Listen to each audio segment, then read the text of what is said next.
கர்த்தர் அதிசயங்களை செய்கிறார். ஊழியங்கள் வழங்கும் ஜீவ வார்த்தை. இயேசுவோட நாமம் மகிமைப்படுவதாக.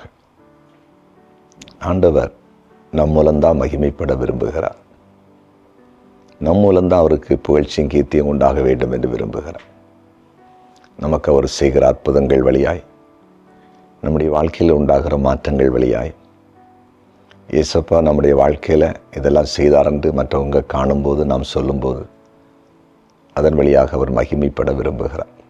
அதனால தான் அவர் உங்களையும் என்னையும் அவருடைய அற்புதங்களை செய்கிற இடமாக தெரிந்து கொண்டிருக்கிறார். அதையும் மறந்து போகாதீங்க. உங்கள் வாழ்க்கையில் பெரிய காரியத்தை செய்து இயேசுவோட நாமத்தை மகிமைப்படுத்துவார். உங்கள் துக்கம் சந்தோஷமாய் மாறும். கலங்காதீங்க. இந்த நாளின் ஜீவார்த்தைக்கான வசனம் சங்கீதம் 37:5. உன் வழியை கர்த்தருக்கு ஒப்புவித்து அவர் மேல் நம்பிக்கையாயிரு, அவரே காரியத்தை வாய்க்க பண்ணுவார். அவர் மேல் நம்பிக்கையாயிரு, அவரே காரியத்தை வாய்க்க பண்ணுவார். ஆண்டவராகிய இயேசு கிறிஸ்துவின் மேல் நம்பிக்கையாக இருக்கும்போது நம்முடைய எல்லா காரியத்தையும் அவர் வாய்க்க பண்ணுவார். இந்த நாளில் உங்கள் வாழ்க்கையில் இதுவரையிலும் இங்கே என்ன செய்தாலும் வாய்க்காமல் இருக்குதா? என்னென்னோ முயற்சி பண்ணி பார்த்துட்டீங்க, எத்தனையோ காரியங்களை செய்து பார்த்துட்டீங்க, எத்தனையோ தொழில், எத்தனையோ வியாபாரம் எல்லாம் செய்து பார்த்துட்டீங்க, எதுவுமே வாய்க்கலை. ஒரு வேலைக்காக எவ்வளவோ காரியத்தை செய்து பார்த்துட்டீங்க, ஒன்றுமே வாய்க்கலை. வெளிநாட்டுக்காவது போகலான்னு எத்தனையோ இடங்களை முயற்சி பண்ணி பார்த்துட்டீங்க, எல்லாமே தோல்வி. எல்லாம் பணம் நஷ்டம் அடைந்து கொண்டே இருக்கிறது, ஒரு காரியமும் நடக்கலை. ஒரு குழப்பமான நிலையில் இருக்கிறீங்களா? இன்றைக்கு உங்களோடு தான் ஆண்டவர் பேசுகிறார். அவரை நம்பி இருக்கிற உங்களுக்கு அவரே காரியத்தை வாய்க்க பண்ணுகிறார். அவரே அற்புதம் செய்கிறார்.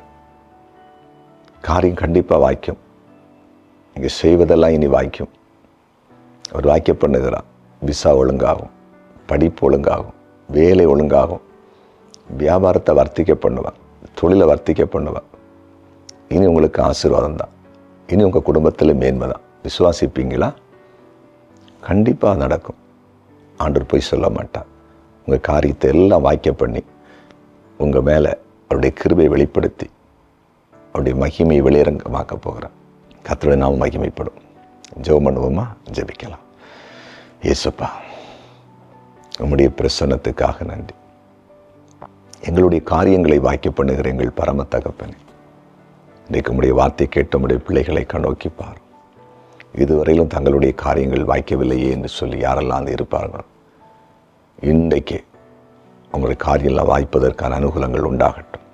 இனி இவர்கள் செய்வது எல்லாமே வாய்க்கட்டும். அதன் மூலம் மேன்மை அடையட்டும், சாட்சிகளாய் மாறட்டும்.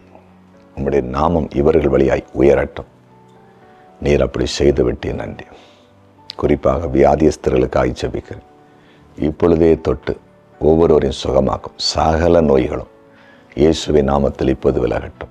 பிசாசின் போராட்டத்தில் இருக்கிற குடும்பங்கள் இயேசுவின் நாமத்தில் விடுவிக்கப்படட்டும்.